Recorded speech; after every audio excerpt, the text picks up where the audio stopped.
আসসালামু আলাইকুম। কেমন আছেন? আশা করি সবাই ভালো আছেন। আজকে আসলে একটি বিষয় নিয়ে ভিডিওটি বানালাম। সেটি হচ্ছে আমি বাজারে যখন যাই, যখন আলুর দাম জিজ্ঞেস করি আলু কত? তখন বলে আলু ৮০ টাকা। যখন বলি দাম কমানো যাবে না, তখন বলে ৮০ টাকা নিলে নেন, না নিলে নাই। জিনিসটা হচ্ছে এরকম। কিন্তু দেখেন, কিছুদিন আগে আমাদের দেশে আলু ইম্পোর্ট করা হয়েছে ইন্ডিয়া থেকে, ২১ টাকা কেজি করে ইম্পোর্ট করা হয়েছে। সে আলুতে কয় টাকা খরচ পড়ে? সর্বোচ্চ ১০ টাকা।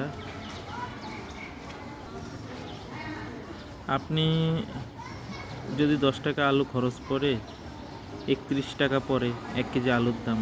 আপনি ৩১ টাকা যদি আপনার খরচ হয় ১ কেজি আলু ইম্পোর্ট করতে, আপনি ৪০ টাকা বিক্রি করেন, কেজি প্রতি ৯ টাকা লাভ করেন, সমস্যা তো নাই, ঠিক না? সে জায়গায় যদি আপনি ৮০ টাকা কেজি বিক্রি করেন, সেটা কি মানুষের জন্য জুলুম হয়ে যায় না? একটা নিম্নবিত্ত পরিবার, একটা মধ্যবিত্ত, একটা উচ্চবিত্ত পরিবার, সবাই তো এক না, তাই না? ৮০ টাকা হয়তো উচ্চবিত্ত পরিবারের তারা কিনতে পারবে, কিন্তু যারা নিম্নবিত্ত এবং মধ্যবিত্ত মানুষ, তারা ৮০ টাকা কিনতে তাদের জন্য অনেক কষ্ট হয়ে যায়।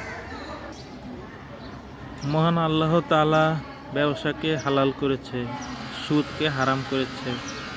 তার মানে এটাকে তো ব্যবসা বলে না। এটা ব্যবসা বলে? এটা তো জুলুম ছাড়া কিছুই না। আপনি তো মানুষের সাথে জুলুম করছেন। জুলুম কোনটাকে বলে?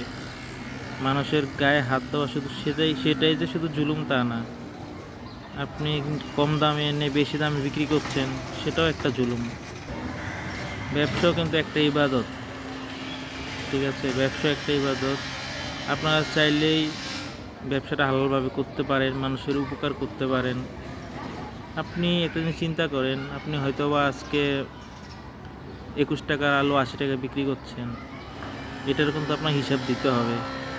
আপনি যদি মনে করেন আপনি অনেক লাভবান হয়ে গেছেন, লাভবান হচ্ছেন, আপনি নিজেকে নিজে ঠকাচ্ছেন। আপনার এই টাকা পয়সার হিসাব আপনাকেই দিতে হবে।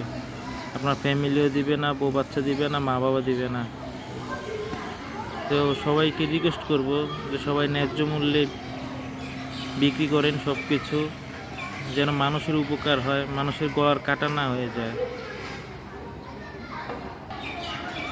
সত্যি অনেক কষ্ট লাগে যখন দেখি নিম্নবিত্ত মানুষগুলা জিজ্ঞেস করে, ভাই জিনিসটার দাম কত?